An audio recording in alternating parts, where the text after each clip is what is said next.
Welcome to the Accuplacer Next-Generation Reading Tutoring Series. Today we're going to be focusing on relationship questions. If your passage has multiple paragraphs, then you're first going to want to read the paragraph or read each paragraph and summarize the main idea of each paragraph. Then you're going to identify how the main idea of each paragraph relates to each other. Let's look at this first example. We have unemployment was the overriding fact of life when Franklin D. Roosevelt became President of the United States on March 4, 1933. At the time, the government did not systematically collect statistics of joblessness. Actually, it did not start doing so until 1940. The Bureau of Labor Statistics later estimated that 12,830,000 persons were out of work in 1933, about 1/4 of a civilian labor force of more than 51 million. Roosevelt signed the Federal Emergency Relief Act on May 12, 1933. The president selected Harry L. Hopkins, who headed the New York Relief Program, to run FARA. A gifted administrator, Hopkins quickly put the program into high gear. He gathered a small staff in Washington and brought the state relief organizations into the FARA system. While the agency tried to provide all the necessities, food came first. City dwellers usually got an allowance for fuel, and rent for 1 month was provided in case of eviction. So when we look at these two paragraphs, we can summarize that the first paragraph is where the government identifies the problem of unemployment, and the second paragraph is where the government presents a solution for the unemployment problem. When we look at the relationship between these two main ideas, we see the first one identifies a problem, the second one gives a solution, so this would be considered a problem and solution relationship. Let's look at the next paragraph. We have, with varying success, many women around the world today struggle for equal rights. Historically, women have achieved greater equality with men during periods of social adversity. The following factors initiated the greatest number of improvements for women: violent revolution, world war, and the rigors of pioneering in an undeveloped land. In all three cases, the essential element that improved the status of women was a shortage of men, which required women to perform many of society's vital tasks. We can conclude from the information in this passage that historically, the principle of equality alone has not been enough to secure women equal rights. So this first paragraph is talking about equality, and it tells us that women get equality when there's a shortage of men. The second one is a conclusion and tells us that the principle of equality does not equal equal rights.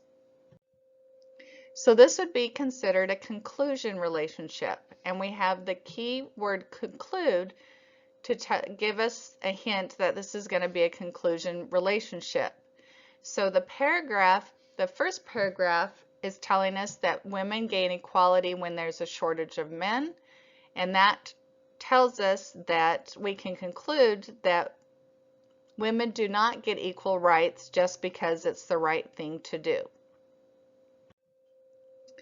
If you are looking for a relationship within a single paragraph, you first want to identify the main ideas, words, and phrases, and then you want to ask yourself, how do these different ideas relate to each other? Let's look at this first example. Samuel Morse, best known today as the inventor of Morse code and one of the inventors of the telegraph, was originally a prominent painter. While he was always interested in technology and studied electrical engineering in college, Morse went to Paris to learn from famous artists of his day and later painted many pictures that now hang in museums, including a portrait of former President John Adams. In 1825, Morse was in Washington, D.C., painting a portrait of the Marquis de Lafayette when a messenger arrived on horseback to tell him that his wife was gravely ill back at his home in Connecticut. The message had taken several days to reach him because of the distance.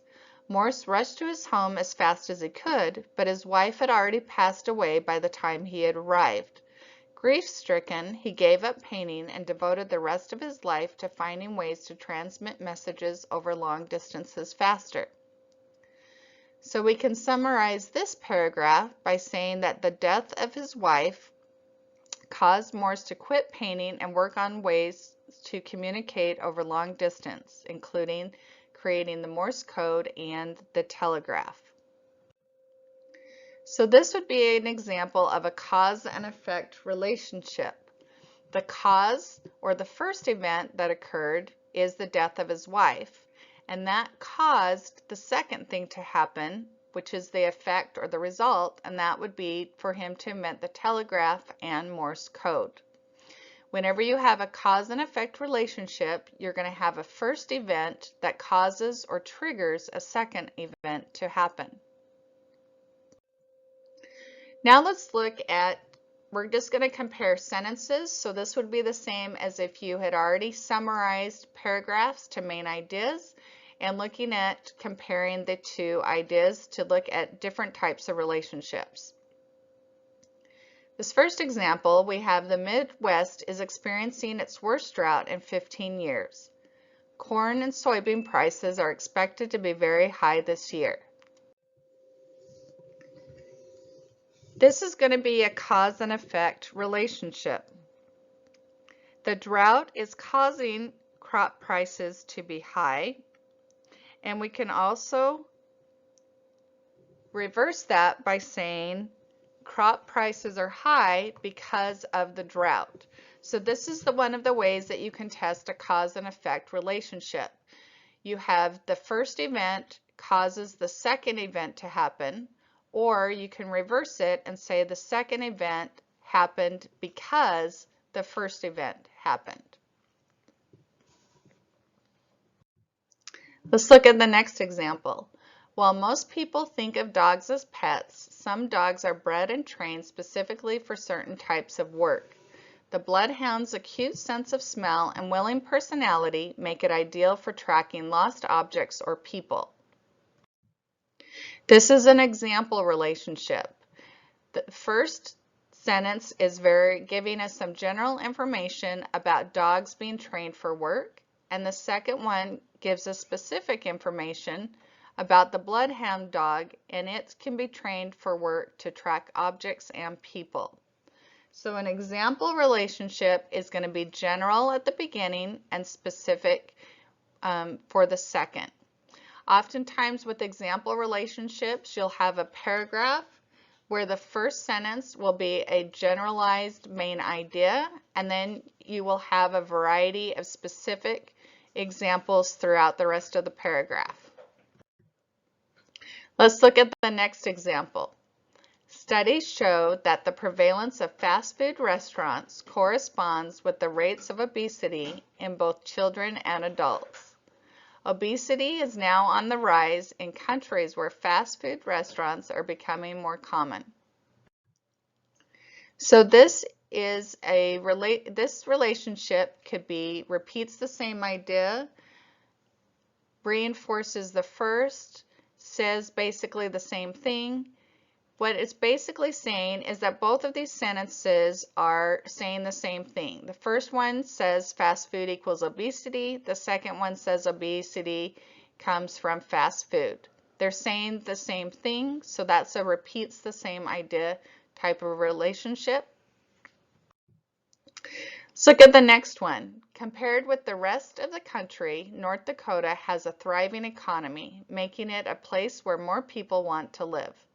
With temperatures in January ranging from 2 to 17 degrees Fahrenheit, winters in North Dakota are viewed by some prospective residents as inhospitable.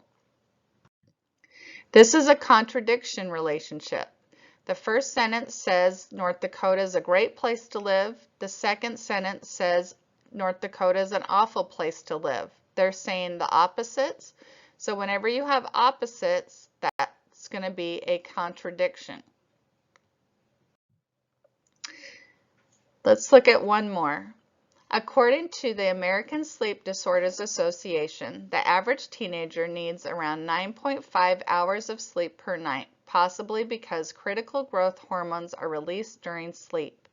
The average adult requires between 6 and 8 hours of sleep per night for optimal health and productivity. This is an example of a contrast relationship.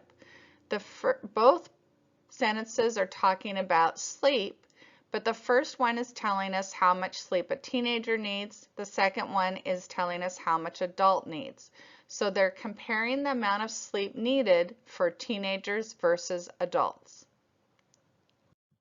So just to review, if you are asked to identify the relationship and you have multiple paragraphs in a passage, you're first going to read the paragraph, then you're going to summarize the main idea of each paragraph and then identify how the main ideas relate to each other.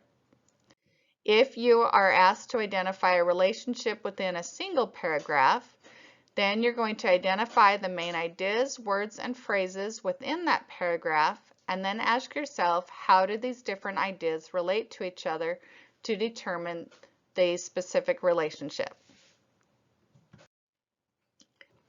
We wish you the very best and much success in passing.